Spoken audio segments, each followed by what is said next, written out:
Our show wouldn't exist without you listening. But if you want more information on how to become a guest, how to recommend a guest, or just to stay in touch, go to flippingthelid.com. We'll see you there.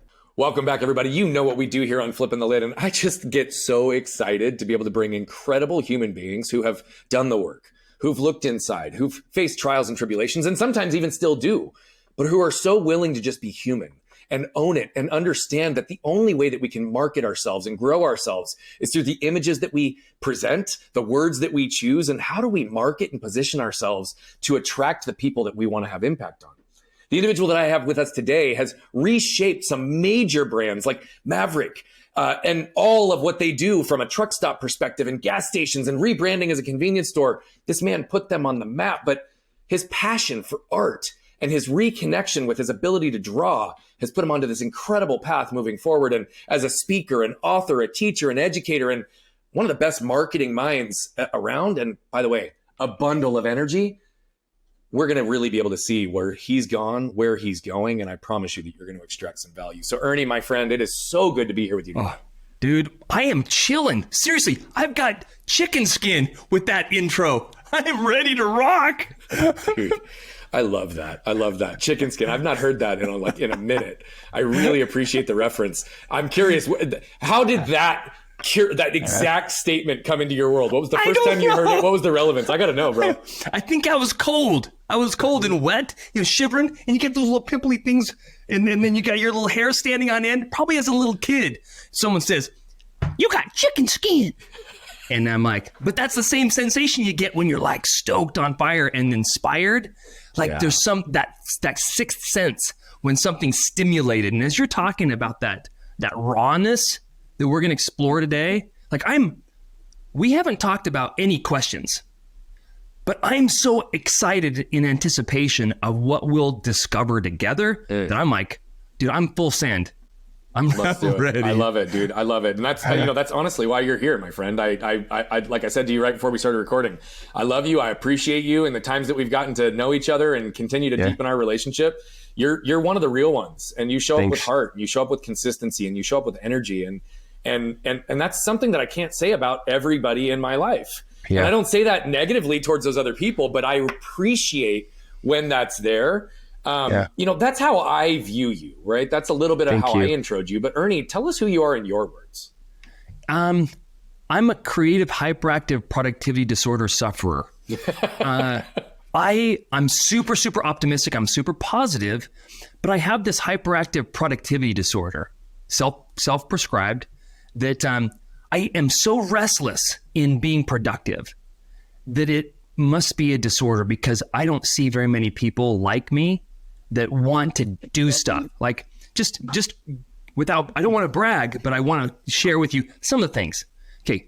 Wrote and illustrated like 3 books, wrote another book called Your Brand Sucks, How to Build a Brand That Doesn't, right? Ironman, multiple triathlons, climbed Kilimanjaro, started a TV series, a travel TV series, 13 episodes of me going to cool places throughout the world. And it just goes like animation studio, CMO, marketing director, started my own business. It's just nuts. And I don't want to settle for like the status quo. Right. And so this hyperactive productivity means that if I'm going to sit down and be on the treadmill for a while, or on a bike, a stationary bike, I'll spend half an hour looking for something to watch that is meaningful to me. Not something that's just going to spin my wheels, but it's got to be meaningful. And that's the disorder. Who sits around all dressed up in his biking gear, flipping through video, and I want to be like informative and inspirational and stuff. So I'll spend 20, 30 minutes trying to be as efficient as I can. It's messed up. Well, hyperactive productivity disorder. I kind of like the way that comes off the tongue. I don't know if I could say it 5 times fast, but Ernie, it's interesting even to hear you talk about that, because it's almost as if you can't be still. I can't. In fact, I was, if you were to look back in history at all the creative, like artists, like a lot of like the famous, especially Renaissance, because they're a little more famous, but even like modern, 19th century artists. They're disturbed souls. Many of them are very, very disturbed because they're highly creative, but discontent. They're never satisfied with the last painting, last sculpture, or whatever it is they did. And I was feeling that maybe I'm one of those guys. And because my wife will always say, why can't you just be happy? And what she really means is, why can't you be content? Because I'm a very happy person. I'm just never satisfied. I'm never contented. And she says, why can't you be satisfied? And I met this guy in the airport. His name's Dr. Paul. I'll remember his full name, but he wrote a book. And in the first chapter of the book, he said, discontentment is not unhappiness, and creativity drives discontentment. Because if you're creative, you want to create, which means I am not content with the status quo. And he says all creativity, writing, software, movies, everything, that all comes from a creative discontent. And I asked him, well, can I get out of that? Can you train me how to not be discontent? And he goes, it's something that it's very, very hard to do that. It's like, just accept it for a gift that it is, but realize that it's not unhappiness. Yeah. And I'm like, that free frame was magic to me. It freed me up. Yeah. It is interesting though, because I'm not sure that you can have joy and fulfillment if you don't have contentment. Yeah. And so it makes me question if happiness is enough, right? And what you described, by the way, I completely agree with. What's really interesting though, is that it's actually the inverse for most other people. Mm-hmm. Most other people get put into this box, right, of living their life in a certain way, or believing that they have to show up and do certain things only, or that they have to be a certain person to be able to be seen, to be accepted, to be connected, and to be able to grow, right? Like, and so many people in that start armoring and protecting in places that they've, hidden or felt insecure in the past. Mm-hmm. And a lot of that armor and pain starts to actually shut off the connection with creativity. Yeah. Right. Yeah. I know that's how it was for me. I actually believed, brother, that I wasn't a creative person for a long time in my life. I'm highly creative. Yeah. It's that I'd shut it off and I didn't have that creative outlet.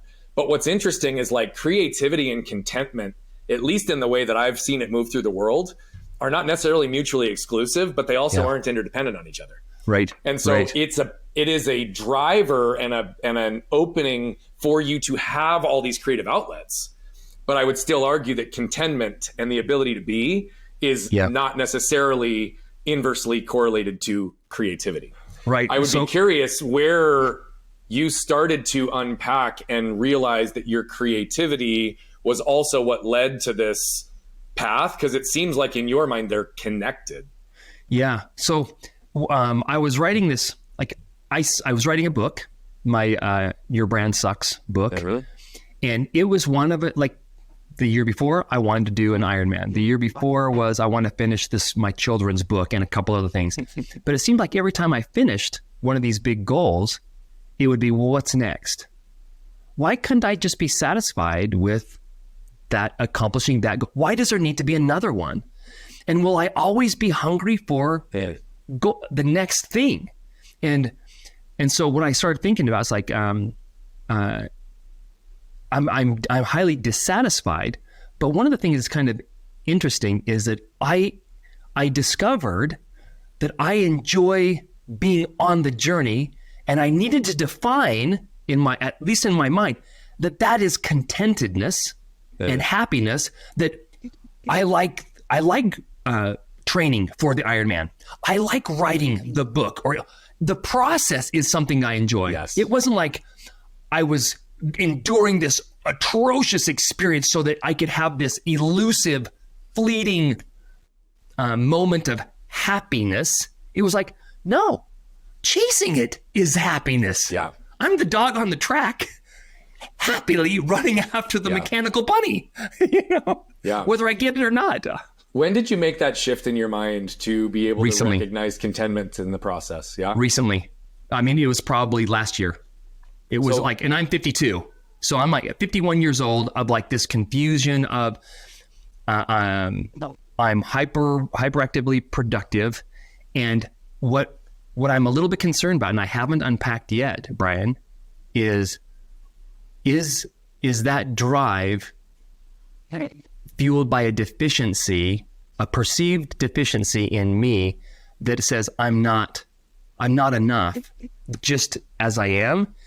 Do I need to be this awesome guy to be recognized and appreciated? And I don't know.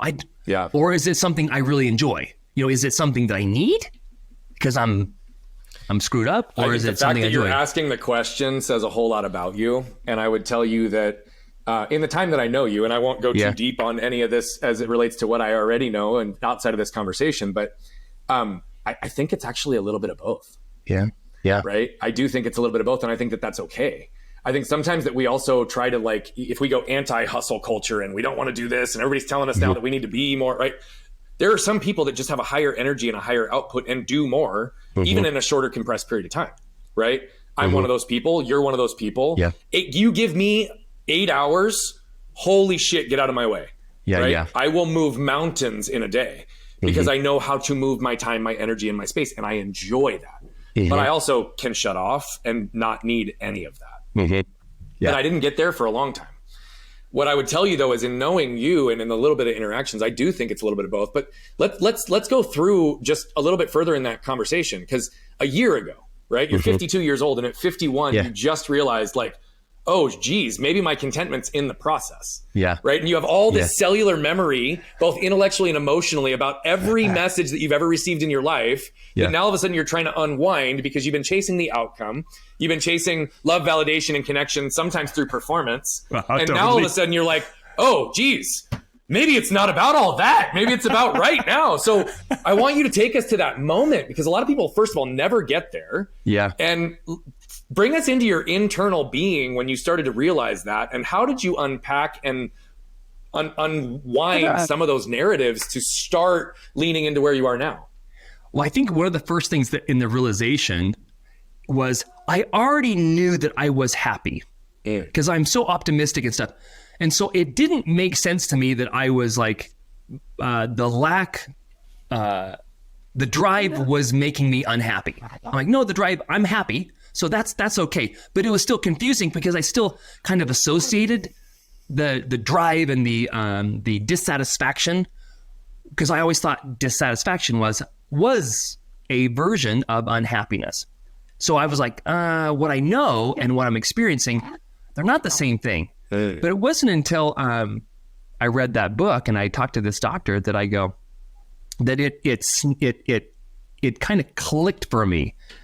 And one of the things I felt like, how would I describe this? I felt that everything I was doing in all of my efforts was a failure. Okay. And so I'm a highly religious dude, and there's a scripture. There's a scripture that I have. It's about this ancient prophet, and he's commanded by God to build these barges like Noah's Ark. Okay. It is.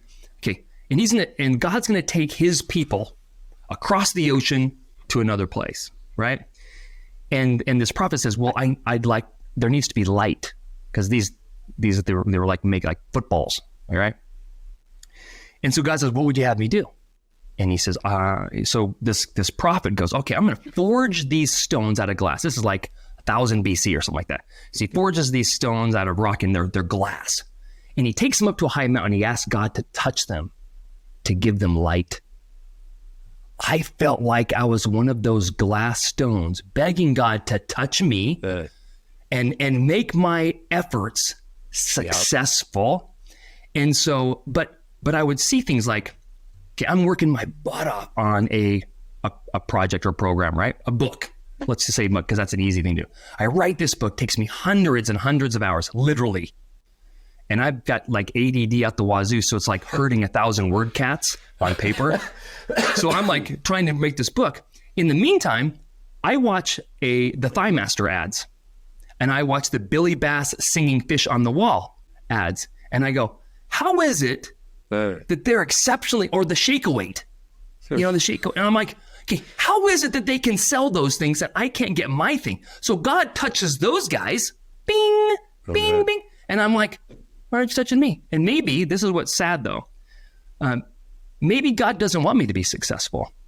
He's, because in the culture, it's, well, if you get successful, you get prideful with all that money. So God's helping you be humble. It's being viewed as an ego play. Yeah. And I'm like, well, shouldn't that be my choice? Bingo.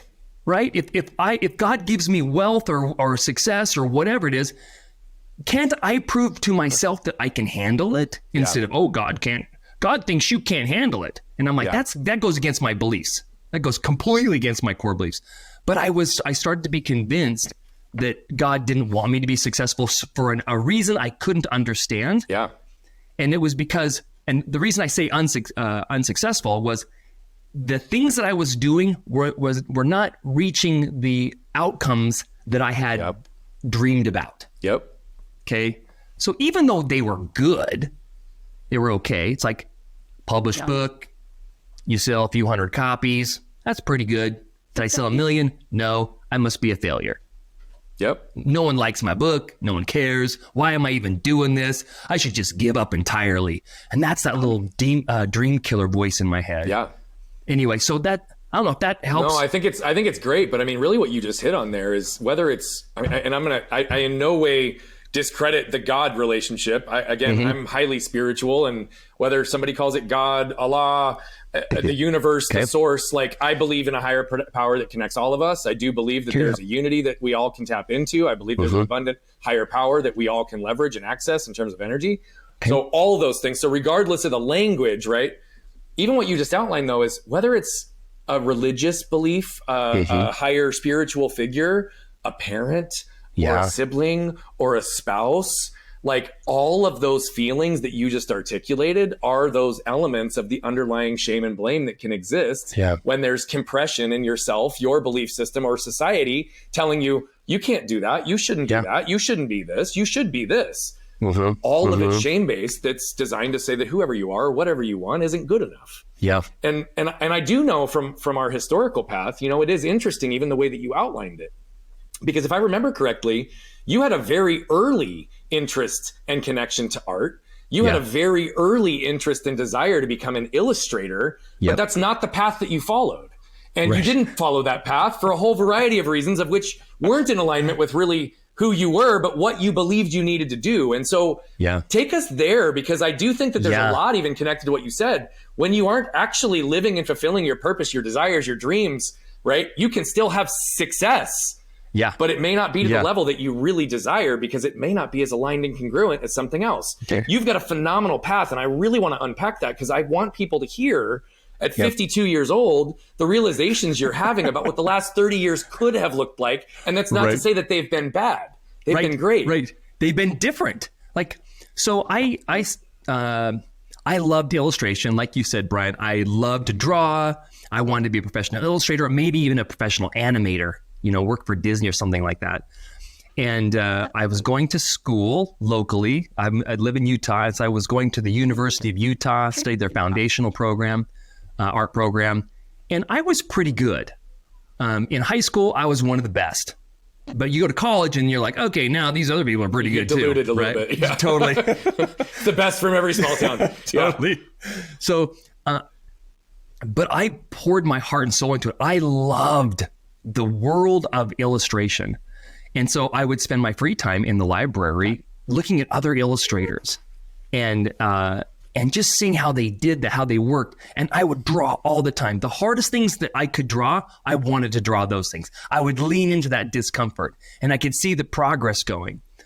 But I got through, I ended up going to, I went on a mission, spent 2 years in Ireland drawing, just fun stuff in my free time, which I didn't have much of that. Come home, then I went to Utah State, which has a phenomenal art program. Okay, after you have art training, what do you do? Like, what jobs do you get? Okay, there's nobody asking for an illustrator. Full-time illustration, nobody. And so I started thinking, I actually got I saw an ad for an artist for a company called Creative Balloon Design. Okay. This is a company that makes ginormous inflatable gorillas and Godzillas for car dealership sales. Okay. I didn't know that. But I took this job and I ended up spending... I just imagined like one of those waving arms. It's like that. It's this big old thing going... Yeah, those giant gorillas. I know what you're talking about. Yeah. So I ended up working for this company, and what I ended up really doing is painting signs. Big lettering, which was actually pretty good training for me. But I did that for like 2 years until a friend of mine said, there's an ad agency looking for a storyboard artist. I'd never done a storyboard.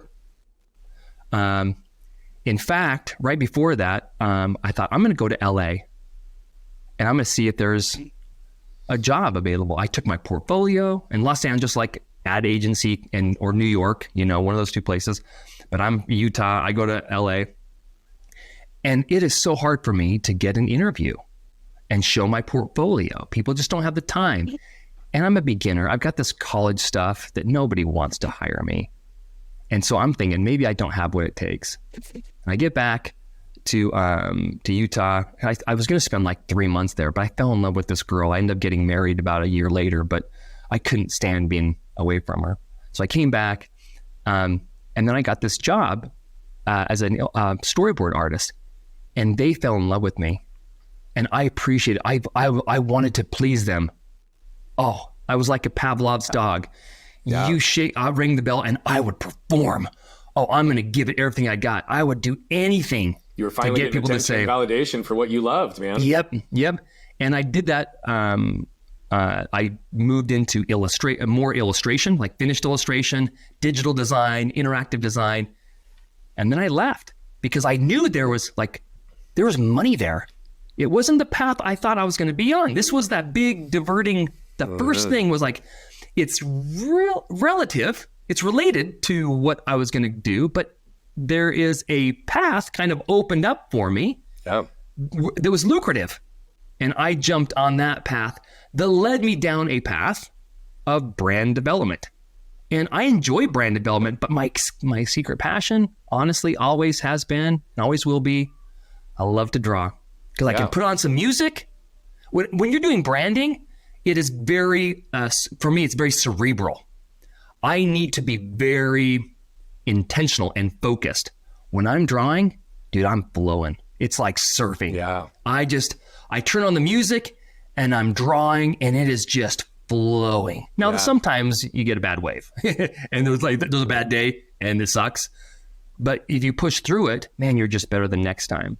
But that's where my path kind of took me. It's interesting. Do I have permission to reflect an observation back to you about that? Please do. I think it's really interesting that the area that you were ultimately going to be judged because it was lucrative and you either put together a good brand or you don't put together a good brand, you put far more restrictions and cerebralize versus allowing your natural gift to actually flow, which is also inherent to the emotional connection with human beings and how do you express yourself in illustrations and animations. Yeah. And so I think it's really interesting because your natural state is the flow state. Yeah. But because you were being paid and your value was being tied to an outcome on a brand, you have a very rigid, structured approach to it. Yeah. And I believe, by the way, that the cerebral nature to brand development is great. But you and I both know brands that tap emotion and the human experience are what really grow and sell. And so maybe I'm reflecting that back to you, but I'm really curious your thoughts on or feelings on what I just highlighted for you, those two dynamics. Well, early on as a kid, when I was drawing pictures and stuff, people would say, "Oh, Ernie, you're a really good artist." Yeah. Well, I craved that attention. And so I wasn't a typical artist is someone, when you think of an artist, there's someone who creates for themselves and they love creating for themselves. I was never that. I never got into that. Early on, I was always trying to create for other people. Okay. Now, 15 years in the business, you get really good at drawing stuff. Okay. And now I love seeing what I do. Dang, it's like a Christmas gift. Yeah. What am I going to draw? because it's unlike most people think. I'll hear people say, so do you kind of just see it in your head and like do a projector on your paper and you kind of trace what you see in your head? No, it is not like that. It is discovery. And it's riffing. You're basically drawing and your mind sees something and then it says, try this and then try this and try this. And it's very surfy. Yeah. It's very like, and then pretty soon it comes together. And at first, when you kind of doodle out, the process of drawing is you do a thumbnail, and oftentimes you do multiple thumbnails of the same scene. It's composition. Where are the major elements of it? And then when you find the composition you like, then you get into the flow state, and it's awesome. But for branding, for me, branding is an emotional, it's very creative, but it also has to meet a objective or requirement. And it has to thrill the customer, right? Or my client. And I'm like, oh man, what if they don't like it? But see, that's where all the self-doubt, judgment, shame, all of it comes into. That's all I'm trying to say, my friend, is I'm like, again, you inherently protect yourself, which probably also limits your ability to enjoy the process of it because you don't allow the flow state to exist, which would produce your best product. Yeah. I'm just saying, brother, I love you. I get it. But, enough said on that one. I'm really curious, right? We're on this topic of this. And like, I would tell you that artists and creatives in general, creators as a general whole, and you said it earlier about some of the historical ones, like they're dark, they're full of self-doubt, right? Yeah. When was the last time that you created art or a project that you just said, damn, I slayed that? Oh, you know what? Honestly, the last ones I've been doing is one that you inspired. Oh, wow. You were one of those, when I remember I did that portrait of you. Yeah. Dude, I have done dozens and dozens of those. And for me, it was never intended to be this collection. It was never intended to be a project. But what I found is like, I have so much fun, like watching somebody's jaw drop when they see a picture of themselves that looks pretty good. It's cool. Is so fun for me, right? And it's a skill that I have. And so I'm like, so I'll draw something and I'll send it to somebody. Mm-hmm. And now I probably have, there's probably 100, 115 or so of these portraits I've done over the past year. And that is something that I look back at and go, wow, what a fun collection of, and it has nothing to do with money. It's just, it's I love that. Giving. It's like, if you just choose to do business with me or not, it was never intended for you to do business with me. It was like, I thought you were an interesting person. I wanted to get your attention. So I did this little picture of you. And sometimes no one even responds, right? So it's like, okay, but it was cool. Well, it's not only cool, but I think it is really a gift. I think I shared with you way back when that though I didn't used to consider myself creative, I've really picked up cameras, right? Mm-hmm. And whether it's videography or photography, which I enjoy still photography way more, I've really, really started to play with shifting lenses and approaches and gotten deep into that stuff. And I don't claim that I'm a professional photographer by any means, but I have a lot of fun with it. But why I tell you this is when I go to events where there's multiple speakers, I often will take my camera equipment and I will do stage headshots of the other speakers because I always can't get enough pictures of me on stage. So our team is always taking them. Yeah. I typically don't get high quality ones because most people do them on cell phones these days. Right. And so I also like to do it based on the venue to really bring the character and the emotion into the room. What's the story that's happening on stage, right? And so what's been really beautiful is I'll do that and I'll send them 4 to 8 shots that I'll quickly edit. It takes me 15 or 20 minutes to shoot and edit and knock them out. But what it's doing is it's allowing them to see themselves the way I see them. Yeah. Right. That's valuable. So whether they believe that that's valuable or not, the fact that there was time, energy, and intention put into creating an image that represents the power and potential of that person, right? It is something that many people receive. And so it's a gift. And I'm so happy you leaned into that because dude, you're literally giving people a gift to see themselves through a different lens. Yeah. And many don't ever get that opportunity. Many won't pay for that opportunity, particularly from a talented illustrator like you. I was blown away when you sent mine, especially because you were able to capture some of the nuances of my arm. And though you didn't know about all my tattoos that I have on my chest and stuff, you made me look like I was this shredded, like physique competition guy. So I make sure everybody looks at that when they ask if I'm strong. But I think that's a gift, brother. And I think that's amazing. What I'm curious about is, like you even said early, people always said that your art was really good, right? You know, I'm a big believer in fixed versus growth mindset and the language that some of that's embedded with in Carol Dweck's book. If you haven't read it, read it. Okay. But, you know, in the early years, people were telling you that your art is amazing. How long were people telling you that before you believed it and before you received it? That's a good question. I think because I you know, as you want to believe it as a young person. And I'm looking back at my stuff. I kept a lot of my sketchbooks. I was crap. Okay. But I had a very supportive mom. I had I guess it was good for a fourth grader, you know, or an eighth grader or whatever. And so I did believe it. You know what? It's kind of interesting. I would say that I believed it and received it at the time. Yeah.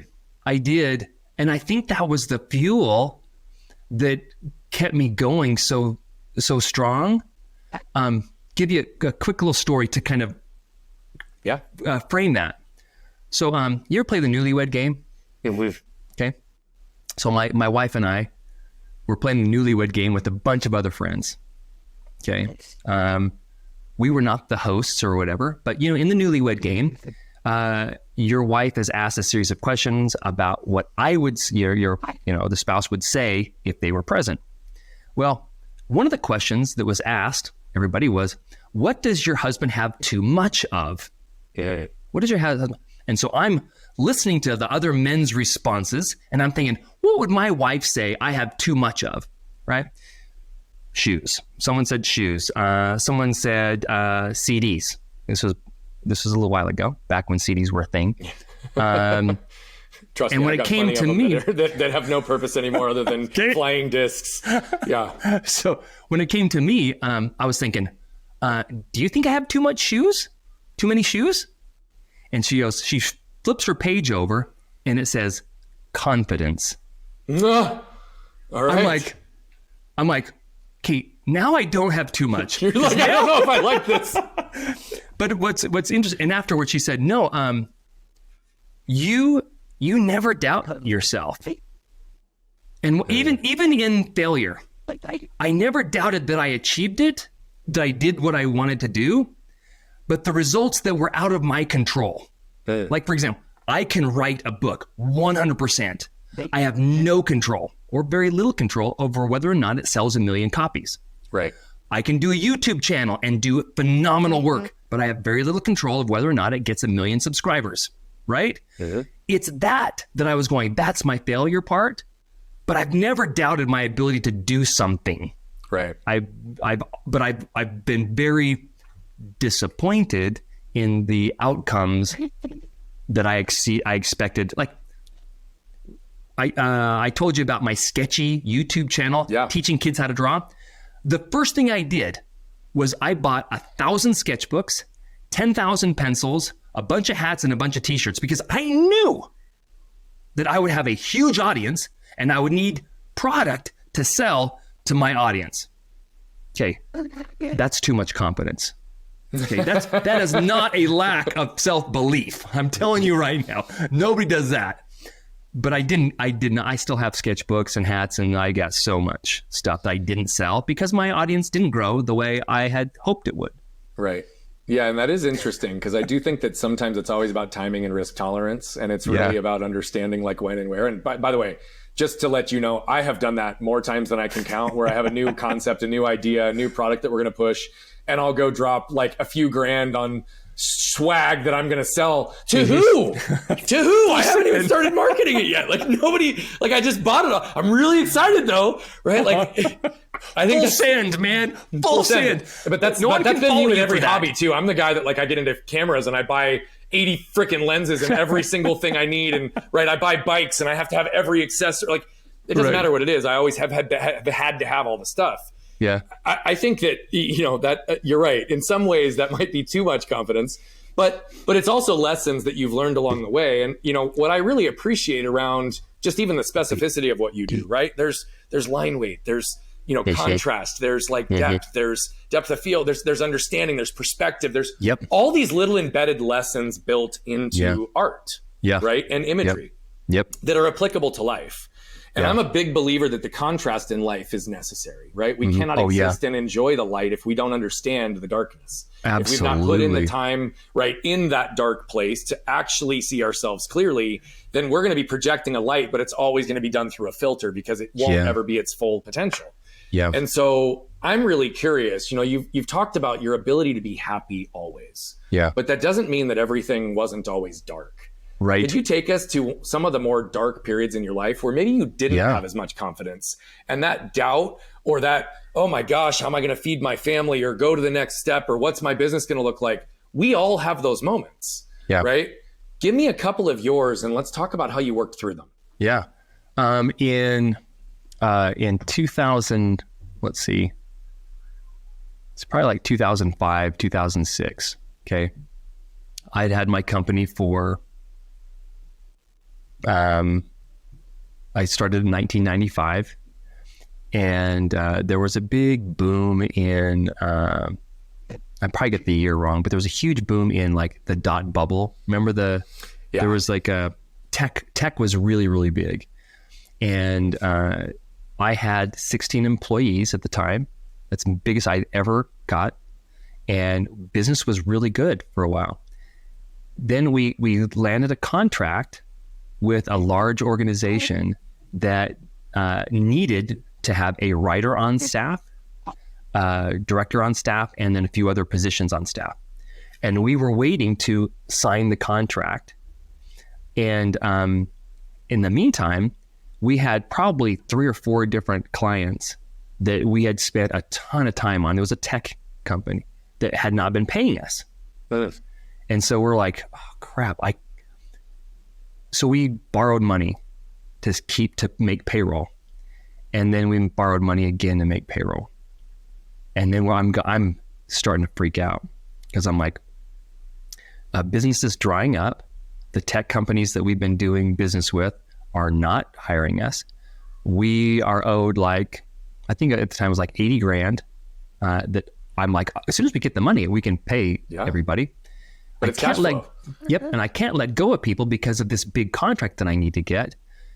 Well, 4 months in to this debacle, and we finally get the client who was going to give us this big contract to say, oh, you know what? We decided the economy is just too poor. We're not going to do anything. So I do these layoffs, and I don't do them all at once, which was really dumb of me. I just thought, man, I want to keep people here. And so I created this terrible culture of like, whose neck is going to get cut off next. And basically, I got a letter from a media company that we owed $20,000 to, and it was past due, and they were suing me. And I had these employees, and I'm like, holy crap, I don't know what to do here. And this is actually 2010, now that I think about it, because that was the year I was hired by Maverick to work full time.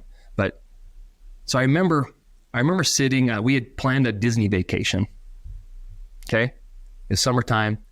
I'm sitting on the front steps as the car's getting loaded. I just basically fired my last person. I had no other. One of them was my brother, and I had to sit down, my oldest brother, who'd worked for me for about 4 years, and he was trying to gain equity in the company. And I said, there is no equity in the company. There is nothing. You can stay on salary and make sure that we are completely bankrupt, or you can voluntarily leave and I'm the only person left and I have the few computers that we could keep. And so that's what happened. I got this lawsuit, and I'm thinking, I have no idea what to do. Sitting, and I'm like this close to tears. I'm like, I'm like, what do I do about? I'm going to Disneyland, the happiest place on earth, and I got little girls that are so excited to go. My wife's excited to go, and I am broken and dark inside. And I remember I think I was in the car. We were driving down because we drove to. Flights are too expensive, so we drove down to Anaheim, and that's when the kids are watching a video on the minivan, and I'm bawling with my wife, saying I'm broken. I don't know what to do.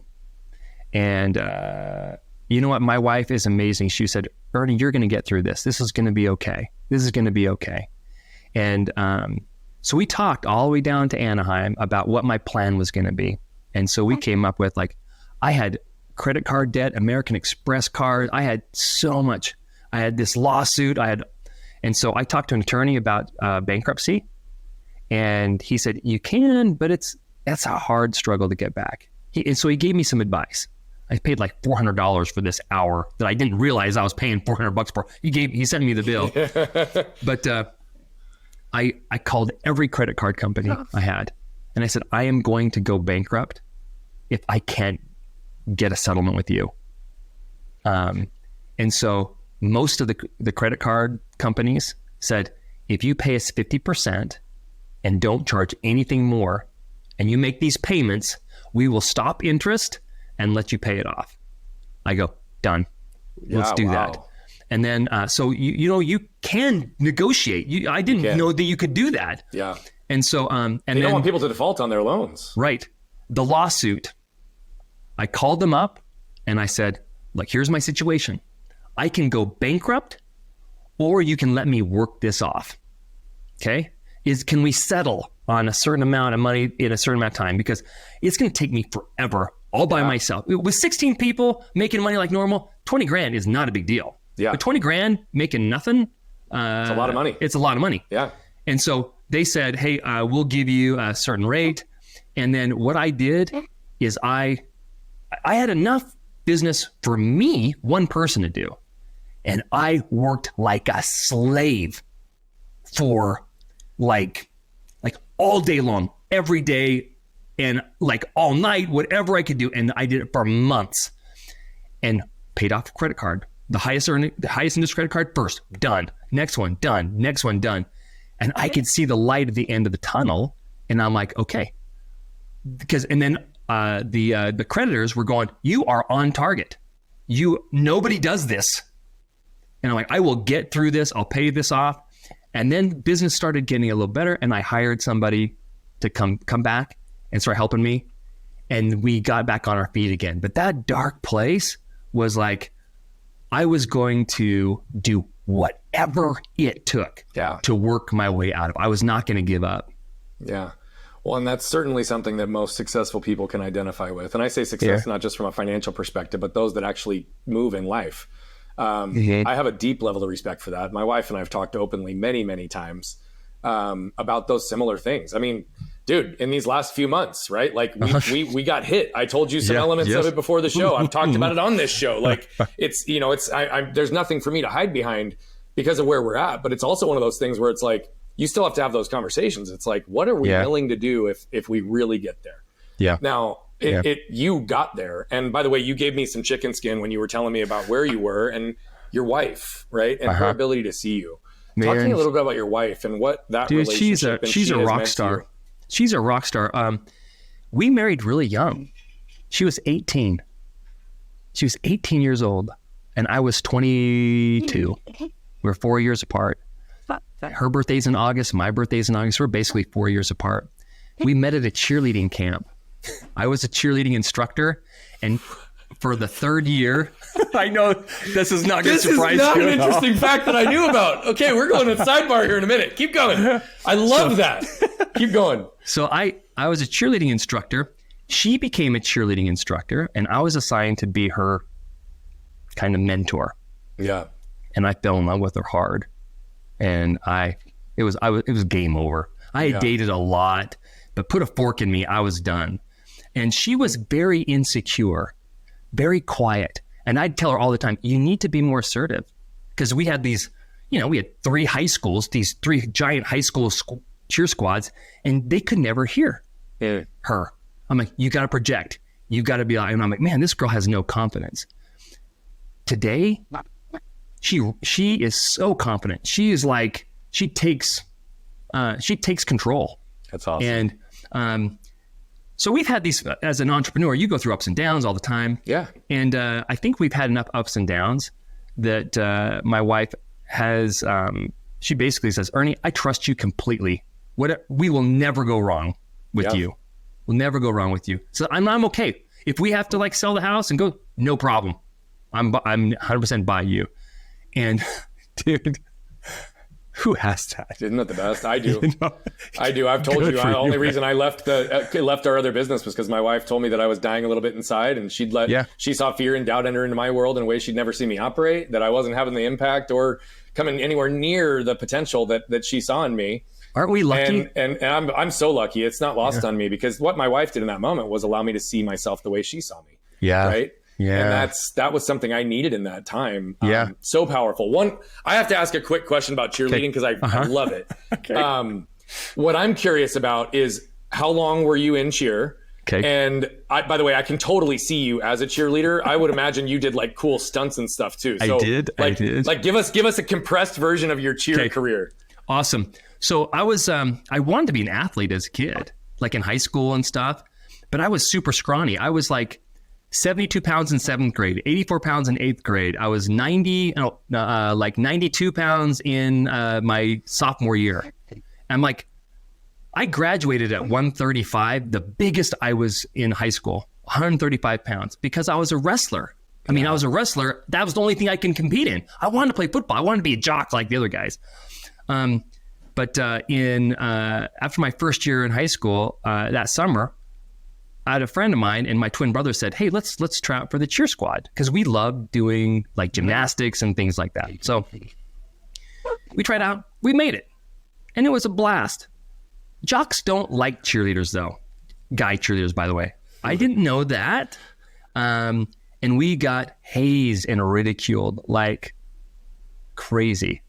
But I had my twin brother who had my back, and we had a good friend that was with us too that was solid. And despite all the hazings and stuff, we actually were really good at tumbling and cheerleading and stuff like that, and engaging the crowd and stuff. And so we tried out for college cheer, made the varsity squad at the University of Utah. As a tiny, scrawny 135 pounder, right?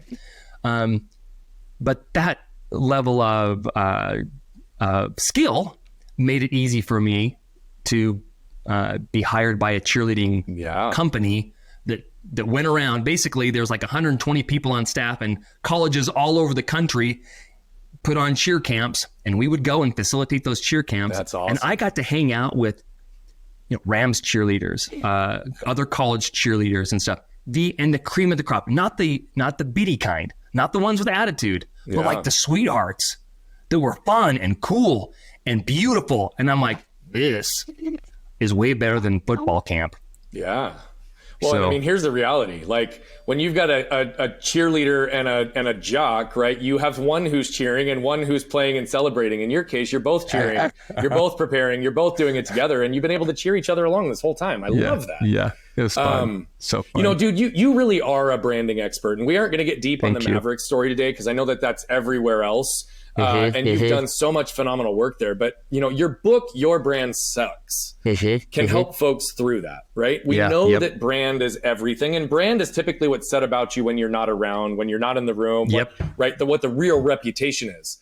Yeah. Where do you start in this process? And can you overthink it?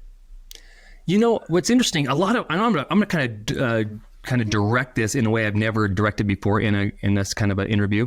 I would imagine that a lot of your listeners are like solopreneurs, entrepreneurs. They're running their own business. They're doing their own things. Like, well, what is my brand? Yep. And one of the things that I think is important to know is you can see me. I'm wearing my brand. My personal brand is highly intentional.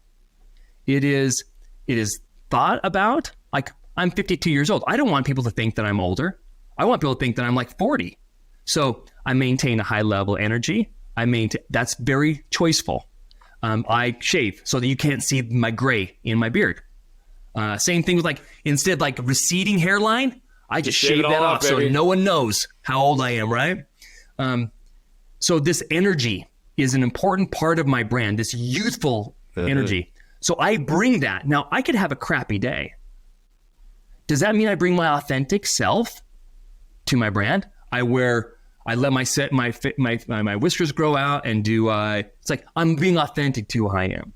Now, in a personal brand, if you're a professional, you bring the intentional brand that is the brand, and it is you. You may not be feeling that way that day, but you bring the brand that is consistent. So if your customers, your clientele, know you as this is the guy that delivers. This is the guy that gets things done. What if you don't feel like getting things done that day? Doesn't matter. That is not your brand. That's something that you put on the shelf and you get it done because that's your brand. Now, after your job is over and you delivered, it's okay. Unwind. To me, that personal brand level of service, the way you look, is exactly like a Campbell's soup can. And that goes, you know what, today I feel like a different font and a different color. Let's go with green today instead of the red because I feel that way. Are we going to be the authentic self, or are we going to be the deliberate, engineered self that we are supposed to be consistently? That's a business. I'm not talking about your personal life, but we can't just be ourselves at work.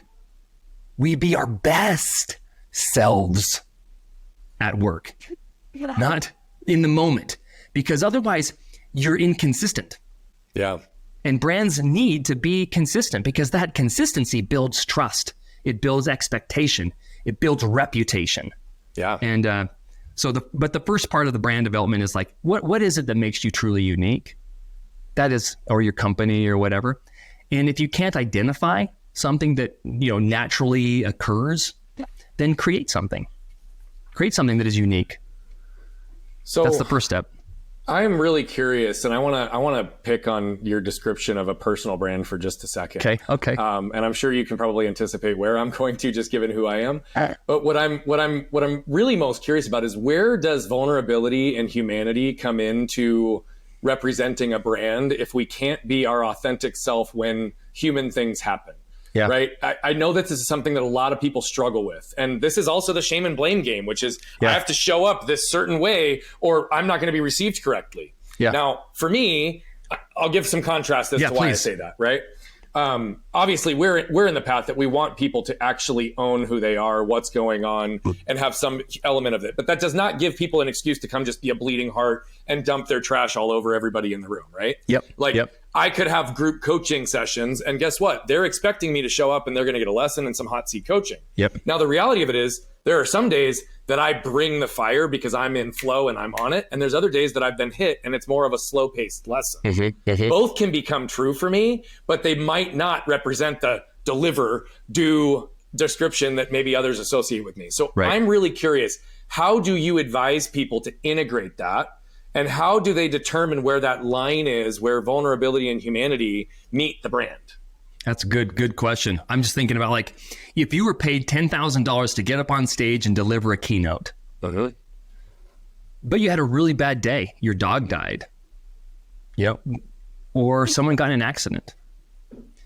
Do you get up on stage and go, look, you know what? I've had a really bad day. I'm gonna be authentic. I'm gonna be transparent with you. Okay.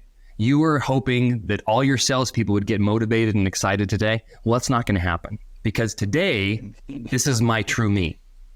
Okay. That's what I get worried about. Yeah.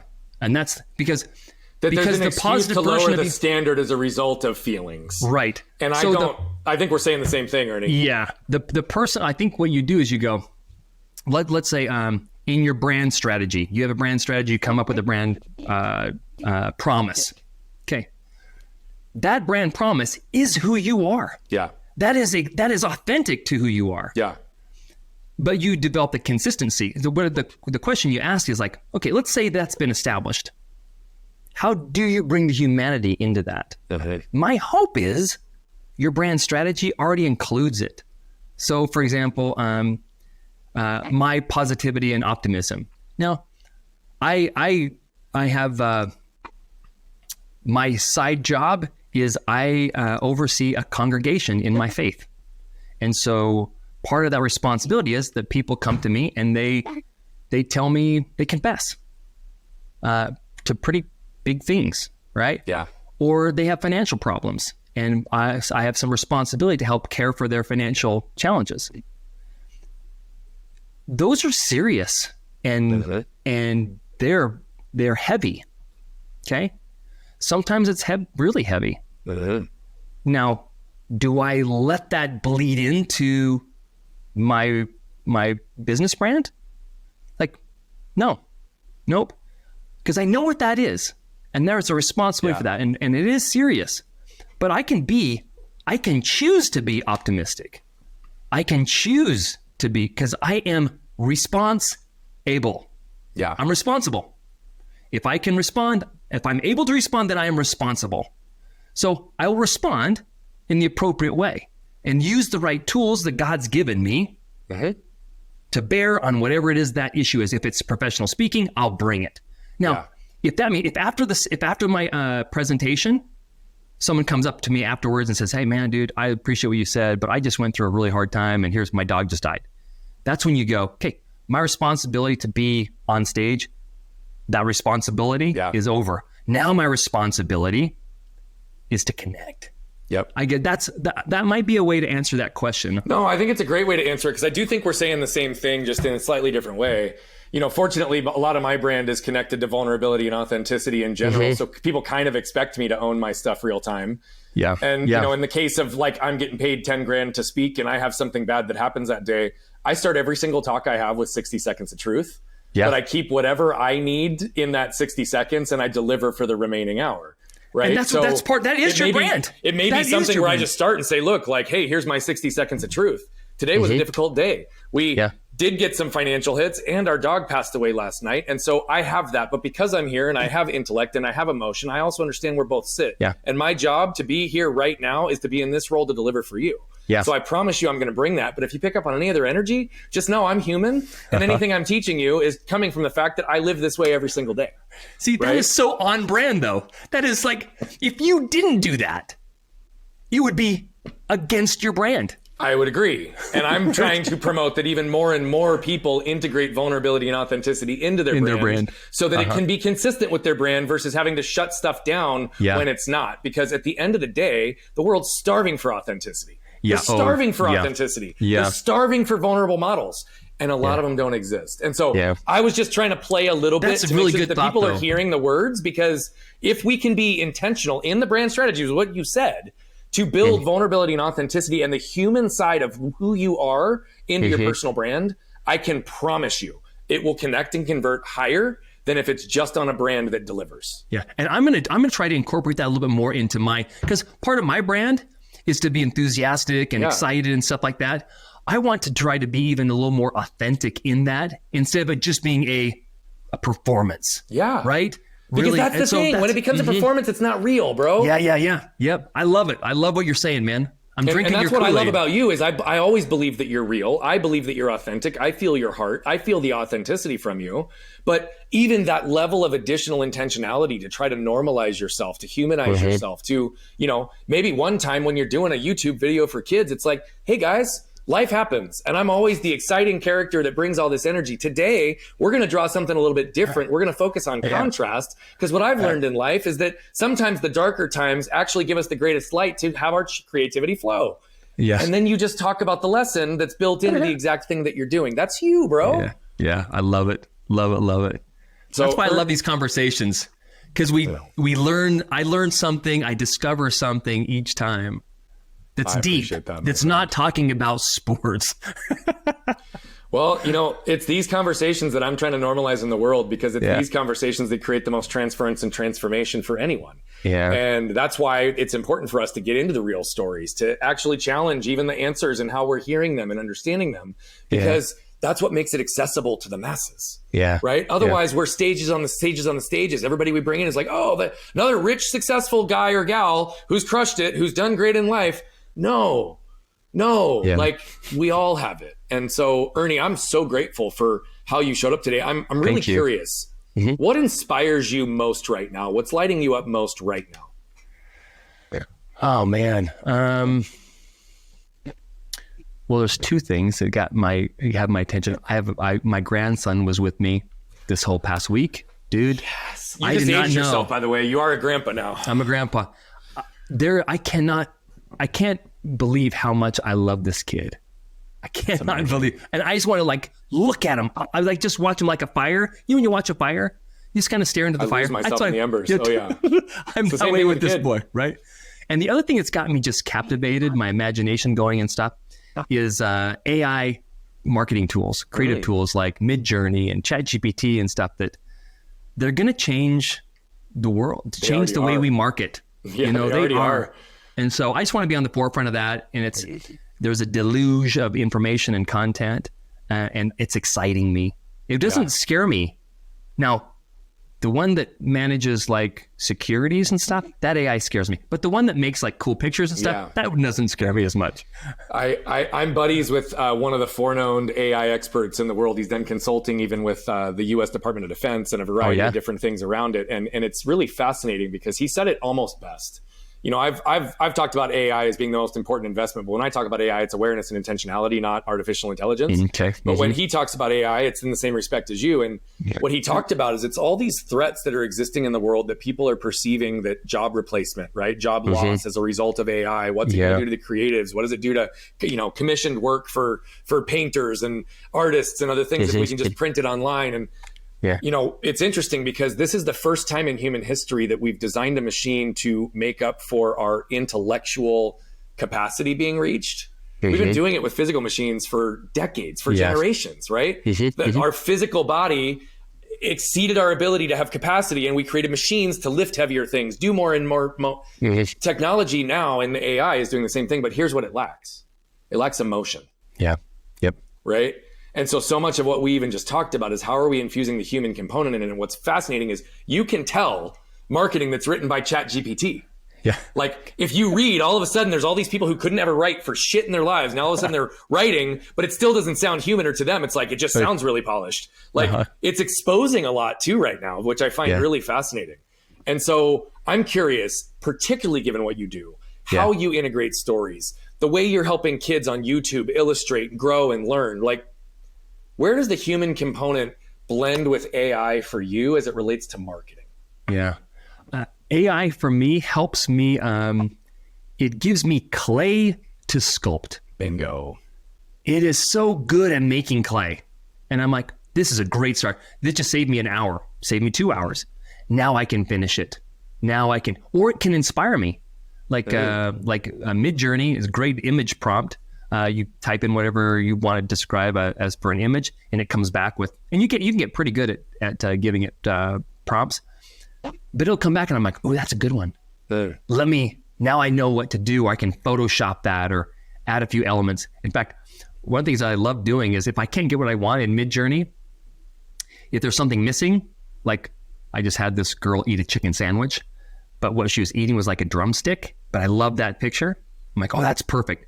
Now all I want is chicken sandwich floating on a black background, backlit with warm sunshine light. I just clip that out, put it over the drumstick, and boom! And I don't have to get a photographer to do that. But here's the cool thing about photographers. Photographers give the best prompts because they tell what lens to use, what focal length, what everything. And it's holy crap! I'm not a photographer. I don't know those cues. So photographers can get more consistent, higher quality, useful results from their prompts because they know what they're doing. Yeah. So it's all in the prompts is what I've heard as well. Yeah. So I appreciate that you even brought it there, because the output from any of those things also directly correlates to the input. Yep. Right. And Garbage in, it's no different. garbage out. It's no different than you're only as good as your questions in any kind of sales environment, marketing environment, relationship building. Like it requires us to ask and inquire and give the proper prompts to be able to get the answers. If you don't like the answers you're getting, ask different questions. Yeah. Right. Brother, man, I'm going to put all of your stuff in our show notes. I know what you're doing in the YouTube world. I know how you are a world-class speaker. I want everyone to have access to you. So we're going to make sure that your links are all in there. Awesome. But brother, man, if you had a closing thought or a closing lesson to leave this show with, what would it be, my friend? Be real and be available. Be real and be available, because, man, people connect with that. And boy, we need connection, don't we? Yeah, we do. We absolutely do. Boy, that's about as perfect as it is. My friend, thank you so much for being with us today. My pleasure. And for those of you that just tuned in for this episode, we saw Ernie dig in.